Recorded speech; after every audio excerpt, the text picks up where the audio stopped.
à tous. Donc, pour commencer cette semaine, je voulais vous partager un petit message sur la valeur. Donc, souvent, on entend parler d'objets de valeur ou alors que notre vie a de la valeur aux yeux de Dieu. Et donc, je me suis questionnée à ce propos en me disant, qu'est-ce que la valeur? Donc, j'ai recherché dans le dictionnaire la définition du mot valeur que je vais vous partager.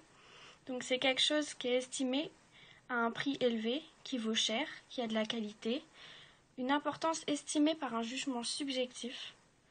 En économie, c'est aussi l'évaluation d'une chose en fonction de son utilité, de la quantité de travail fourni pour créer cette chose, mais c'est également une valeur qui peut changer. Donc, après avoir vu cette définition, je me suis dit, Seigneur, quelle est ta définition à toi de la valeur? Et je me suis rendu compte qu'il y avait une petite différence. Certes, ça a un prix élevé, il y a de la qualité, ça vaut cher. Mais la différence, c'est que la valeur, aux yeux de Dieu, sa valeur à lui ne change pas. Et Dieu nous a dit que nous avons de la valeur à ses yeux. Donc, peu importe ce que nous faisons, sa valeur ne changera pas.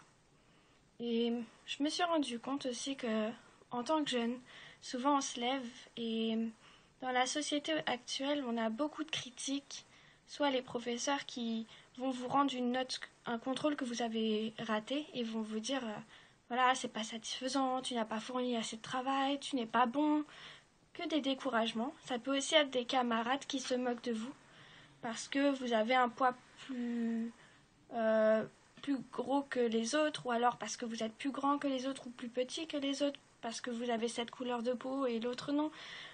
Beaucoup de moqueries et ça influe sur notre manière de penser.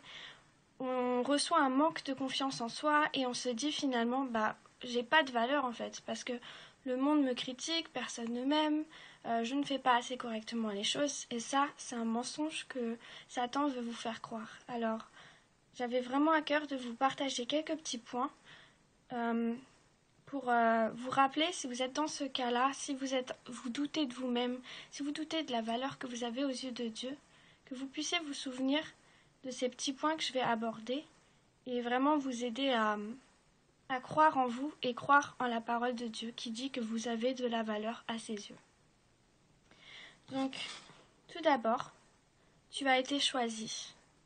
Dans Jean 15, verset 16, effectivement, il y est écrit « C'est moi qui vous ai choisi. Je vous ai donné mission d'aller, de porter du fruit qui soit durable. » Donc ici, nous avons été choisis par Dieu. Ce n'est pas un hasard que nous soyons sur cette terre. Ce n'est pas un hasard si toi, tu vis sur cette terre. Et tu as une mission. La mission de porter du fruit, d'aller vraiment témoigner de l'amour de Dieu. Mais si tu ne ressens pas son amour, comment peux-tu témoigner de cet amour envers les autres? Donc ta mission, c'est vraiment d'aller. Et Dieu t'a donné cette mission avec les capacités nécessaires pour la réaliser. Il t'a pas laissé sans armes. Donc ne doute pas de ça. Tu as la capacité de réaliser ta mission. Deuxième point, tu es doué. Dans 1 Pierre 4, verset 10, il est écrit « Chacun de vous a reçu de Dieu un don particulier. » Ne cache pas ce don, ne doute pas de ce don. Dieu, s'il te donne un don, il ne faut pas l'enfuir, et tu en as un. Chacun de nous a un don. Il est bien écrit dans 1 Pierre 4, verset 10, « Chacun de vous », c'est pas quelques-uns d'entre vous, c'est chacun, tout le monde a un don, ou alors plusieurs. Donc, ne l'enfuis pas, mais au contraire, mets-le à la disposition de Dieu et aussi des autres pour les servir. Troisièmement, tu es son ouvrage. Tu es l'ouvrage de Dieu, c'est lui qui t'a créé. Dans Éphésiens 2, verset 10, on peut lire « Ce que nous sommes, nous le devons à Dieu, car par notre union avec le Christ Jésus, Dieu nous a créés pour une vie riche d'œuvres bonnes qu'il a préparées à l'avance afin que nous les accomplissions. » Donc, pourquoi est-ce que nous nous plaignons? Pourquoi est-ce qu'on se dit « Oui, je ne suis pas assez bien, je n'ai pas assez de bonnes notes, je n'ai pas assez de dons », alors que Dieu nous dit que notre vie est remplie de riches œuvres, de bonnes œuvres. Nous sommes préparés à accomplir notre mission. Alors ne doutons pas, disons pas « Oui, nous sommes trop jeunes, j'ai trop peur, j'ai pas assez de qualité pour », c'est pas vrai. Dieu t'a donné la capacité de réaliser ta mission. Quatrièmement, tu es connu de Dieu. Dans Jérémie 1, verset 5, il est écrit « Avant de t'avoir formé dans le sein de ta mère, je t'ai choisi, et avant ta naissance, je t'ai consacré, je t'ai établi prophète pour les nations. » Donc Dieu nous connaissait avant même que nous ayons été créés. Ici nous découvrons que Dieu nous connaît avant, mais aussi qu'il nous a préparés à accomplir notre mission. Donc là encore, je vais le répéter, mais vous avez la capacité nécessaire pour accomplir votre mission. Arrêtons de douter de nous-mêmes. Dieu nous donne la capacité de réaliser ce que nous avons à entreprendre, le plan qu'il a prévu pour nous.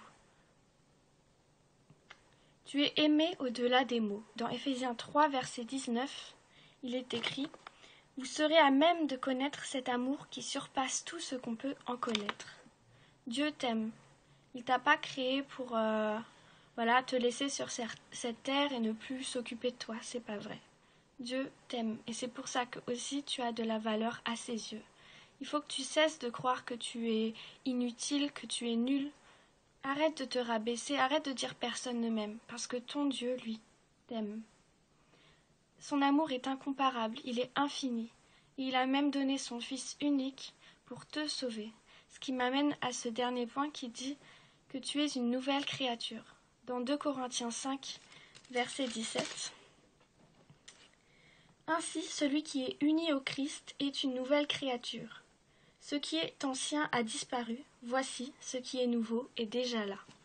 Et je trouve ce verset très fort, parce que juste un oui, oui Seigneur, je crois en toi, je crois en ta résurrection, je crois en ton Fils qui est mort à ma place, ça efface tous tes péchés.